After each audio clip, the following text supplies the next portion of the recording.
दोस्तों नमस्कार। अभी बहुत अच्छे तरीके से हमारे अजय वर्मा जी मंच का संचालन कर रहे थे। आप लोग कैसा लगा अजय जी का मंच संचालन? यहाँ सभी लोग बैठे हुए हैं।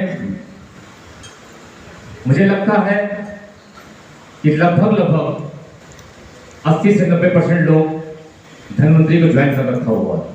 यस, कुछ पेशेंट आए होंगे साथ में, शायद अभी उन्होंने ज्वाइन नहीं किया होगा। अभी अजय वर्मा जी ने बताया कि जीरो से हीरो बने। मैं इसमें एक चीज जोड़ना चाहता हूं कि सिर्फ उन्नाव में जीरो हीरो नहीं बने, जो कंपनी की टॉप आईडी है वो भी उन्नाव के नाम दर्ज है, मिस्टर शैलेंद्र शुक्ला के नाम। ये भी हिस्ट्री है और कंपनी को हम लोग बहुत बहुत धन्यवाद देते हैं। कभी भी कोई भी कंपनी जब शुरुआत होती है तो हमेशा वो महानगर देखता है, या तो वो लखनऊ से चालू होती है या दिल्ली से चालू होती है, लेकिन कंपनी को मतलब क्या विश्वास था, उन्होंने उन्नाव से शुरुआत किया। इसलिए मैं कंपनी को बहुत धन्यवाद देना चाहता हूँ। आप ज्यादातर लोग सब उन्नाव निवासी हैं। कुछ समय बाद कुछ लोगों को देर से मालूम पड़ा, कुछ लोग जल्दी मालूम पड़ा, लेकिन जीरो से हीरो बनने आज भी अभी हम लोग काम कर रहे हैं, आप लोग भी काम कर रहे हैं। लेकिन जीरो से हीरो बनने के लिए चाहिए क्या?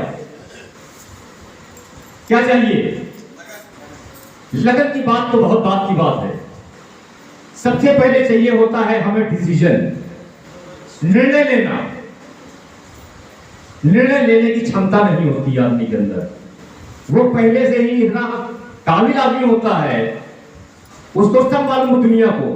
उसको ये मालूम है कि प्रधानमंत्री को क्या करना चाहिए, उसको ये मालूम है मुख्यमंत्री को क्या करना चाहिए, उसको ये मालूम है नगर पालिका को क्या करना चाहिए, लेकिन उसको ये नहीं मालूम है मुझे क्या करना चाहिए। निर्णय लेना, और वो निर्णय लिया अपने ही उन्नाव जिले के मिस्टर शैलेंद्र शुक्ला ने। मिस्टर शैलेंद्र शुक्ला जो कि क्राउन एडवेंचर्स में है, सभी लोग जानते होंगे। उन्होंने एक निर्णय लिया, उसके बाद दूसरा निर्णय शंभू जी ने लिया, तीसरा निर्णय मैंने लिया। लेकिन मेरा निर्णय बहुत ही खतरनाक था, बहुत ही डेंजर था, बहुत ही रिस्की था। इन लोगों ने तो निर्णय लिया कि हम इस धनवंतरी कंपनी में काम करेंगे, लेकिन मेरे सामने निर्णय लेना था इस धनवंतरी के प्रोडक्ट को अवेलेबल कराना है, और प्रोडक्ट को अवेलेबल कराने के लिए चाहिए पैसा। और एक नई कंपनी, ये आज तो धनवंतरी आप लोग कर रहे हो, आज धनवंतरी में कोई इम्पैक्ट नहीं है, उसके प्रोडक्ट में कोई इम्पैक्ट नहीं है, उसके परफॉर्मेंस में, चाहे वो ह्यूमंस के लिए हो, चाहे वो एग्रीकल्चर के लिए हो, चाहे वो एनिमल्स के लिए हो या कॉस्मेटिक हो, आज हमें किसी भी प्रोडक्ट पर कोई क्वेश्चन नहीं उठता है। बहुत से ऐसे लोग हैं जो आज धनवंतरी कंपनी में काम नहीं कर पा रहे हैं, लेकिन वो एज ए यूजर आज यूज कर रहे हैं। लेकिन उस वक्त जिस समय कंपनी ही जीरो थी और सिर्फ 2 प्रोडक्ट पर काम करना, उस पर पैसा लगाना, ये बहुत ही मुश्किल काम था। लेकिन वहां पर डिसीजन मैंने लिया कि नहीं, हम इस पे पैसे लगाएंगे। और पैसे क्यों लगाएंगे? ऐसा नहीं है कि हमने सिर्फ कंपनी आई और मैंने पैसा लगा दिया, क्योंकि थोड़ा पैसा अपने वाला नहीं था। उसमें मैंने सिर्फ 15 दिन खाली इम्यूनिज का हमने रिजल्ट लिया, और पहला रिजल्ट वो ऐसा आया है कि आज भी वो ऐतिहासिक रिजल्ट है, और आज भी वो व्यक्ति जिंदा है जिसका किडनी जो खराब हो जाती है तो उसमें क्या बढ़ जाता है, वो जानता है? जब किडनी खराब होती है तो जो जांच कराते हैं उसमें गड़बड़ क्या होता है? क्रिएटिनिन, सीरम क्रिएटिनिन बढ़ जाती है, और सीरम क्रिएटिनिन जब 6 के ऊपर पहुंच जाती है तो सीधे फिर डायलिसिस में पहुंच जाता है। और वो पहला केस जो मेरा था वो 10.2 का था, 10.2 का था, और खाली उसको किडनी फेल नहीं थी, उसको उस वक्त जो है जॉइंटिस भी था। जॉइंटिस में अगर किसी का उसमें जांच होती है सीरम बिलिरुबिन, उसमें कौन सा होती है? Serum bilirubin. सीरम बिलिरुबिन एक जांच है जो कि आपके जॉइंटिस का पता लगाती है, और उसमें भी सीरम बिलिरुबिन कितना होना चाहिए? 1। लेकिन उसका सीरम बिलिरुबिन जिसका 6 या 7 हो जाता है उसको एडमिट होना पड़ता है, राइट। लेकिन उस व्यक्ति का सीरम बिलिरुबिन 19 था, यानी 19 था। ब्लड कितना था? हीमोग्लोबिन कितना था? जिसका सीरम क्रिएटिनिन बढ़ेगा उसका हीमोग्लोबिन कम होगा, ये बात नोट कर लीजिए। उसका जो है एचबी था, हीमोग्लोबिन था, वो ओनली 4% था। ये बहुत क्रिटिकल क्वेश्चन था और पहली बार ये मेरे पास इमेज आया हुआ था। मैंने केस लेने के पहले ही उनसे कह दिया कि ये केस मैं ओनली 4 डेज देखूंगा, सिर्फ ओनली 4 डेज, ओनली 4 डेज देखने का। और मैंने उसको उस वक्त और कोई मेडिसिन थी नहीं, आज तो बहुत मेडिसिन आ गई हैं, आज तो लिथोरी दिया गया है, यूट्राइड दिया गया है, उसके सपोर्टिव में बहुत सी मेडिसिन आ गई हैं। लेकिन तब मेरे पास तो सिर्फ ओनली इम्यूज था और उसको मैंने इम्यूज देना शुरू किया। रिजल्ट क्या हुआ? 7वें दिन जब का मैं दोबारा कराया तो उसका रिजल्ट हुआ कि 10.2 से 11.2 हो गया। अब दोस्तों मुझे क्या करना चाहिए था? एंटीबॉडी कोई बोले आप, अगर किसी का 10.2 है, मैंने ट्रीटमेंट दिया, अब उसका 11.2 हो गया, अभी कैसा लग रहा है? पेशेंट भी हार सकता है, आप भी हार सकते हो, लेकिन हारना नहीं है, ये आपको कॉन्फिडेंस होना चाहिए। मैंने उसकी केस की हिस्ट्री फिर से देखी, तो जब केस की हिस्ट्री देखी तो मैंने देखा कि जहां का ट्रीटमेंट चल रहा था डॉक्टर आहूजा के पास कानपुर के अंदर, वहां पर जब वो केस लेकर गए थे तो उस वक्त उसका सीरम क्रिएटिनिन 4.5 था और एक हफ्ते में उसका 10.2 हुआ था। एक हफ्ते में 10.2 हुआ था और उन्होंने पीजीआई को रेफर कर दिया था। और हमारे पास क्या हो रहा था? एक हफ्ते में ओनली 1 बढ़ा था। आप बताइए कि पॉजिटिव नेगेटिव हो गए? पॉजिटिव। बात ये नहीं है कि कहां पर क्या रिजल्ट आया और हम हार जाए। ये दुनिया का कोई भी डॉक्टर करता है तो वो देखिए, डॉक्टर जो है वो प्रैक्टिशनर होता है, परफेक्ट नहीं होता है। डॉक्टर हमेशा जिंदगी भर प्रैक्टिशनर लिखता है, आई एम प्रैक्टिशनर, परफेक्ट नहीं होता है। वो क्या करता है? वो रिसर्च करता रहता है।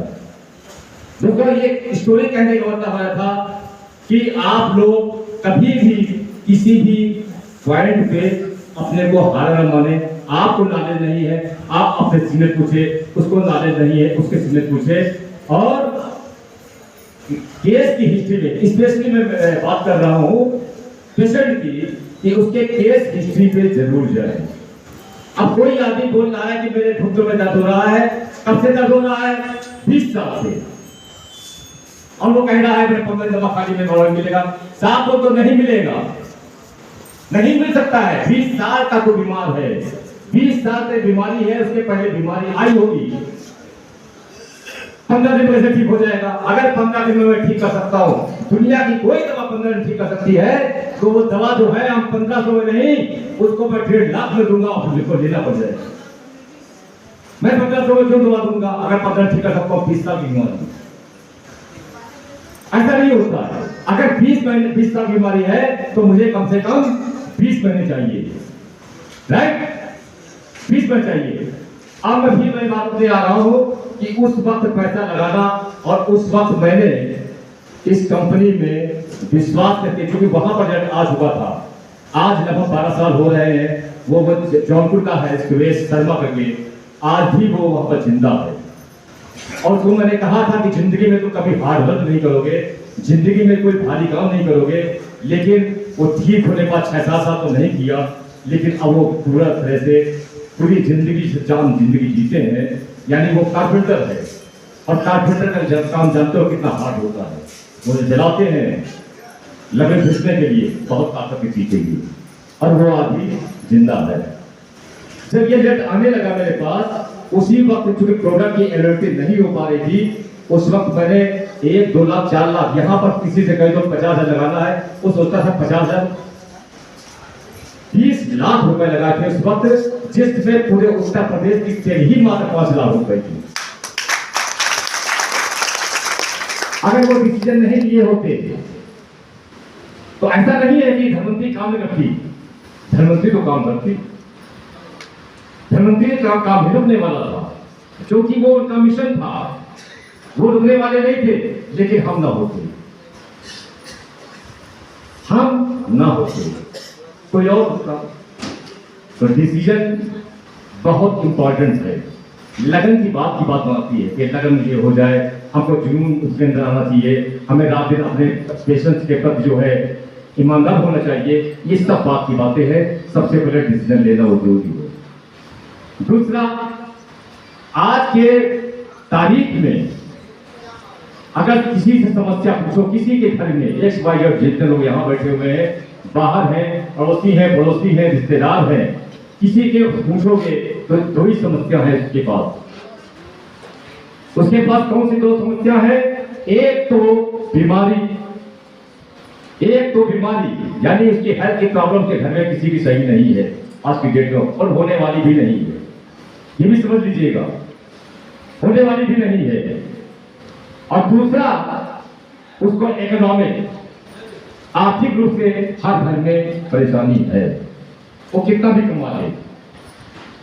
ये दो समस्या है, और इन्हीं दोनों समस्याओं का सॉल्यूशन जो है वो हमारी कंपनी ने, धनवंतरी डिस्ट्रीब्यूटर कंपनी ने, वो इसीलिए इस मिशन का नाम भी रख दिया।